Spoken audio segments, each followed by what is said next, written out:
তো এবারে দেখুন কেমন করে হবে। গুগল খুলবেন ফার্স্টে, তারপরে গুগলে লিখবেন ডগ সার্চ, WPMC লিখতে পারে, না লিখতে পারে। ফার্স্টে ক্লিক করবেন, পেজটা খুলে যাবে। এখানে আসবে WPMC রেজিস্ট্রেশন নাম্বার, সিলেক্ট করুন। আমার নাম্বারটা আমি দিচ্ছি 78294। এটা দিয়ে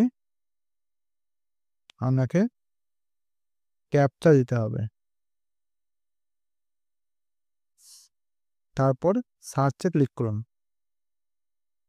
দেখুন এখানে চলে এসছে আমার নাম, অ্যাড্রেস, কোয়ালিফিকেশন, আমার অ্যাডিশনাল ডিগ্রি যেমন MD করা আছে আমার রেসপিরেটরি মেডিসিনে 22 সালে আমার রেজিস্টার্ড, এইটা আমার রেখে নিতে হবে। যে কোনো ডাক্তার আপনি যাকে দেখাচ্ছেন তার রেজিস্ট্রেশন নাম্বার লেখা থাকবেই, আপনি দেখে নেবেন। এবার হতে অনেকে আছে যে অন্য জায়গায় গিয়ে ভুল নাম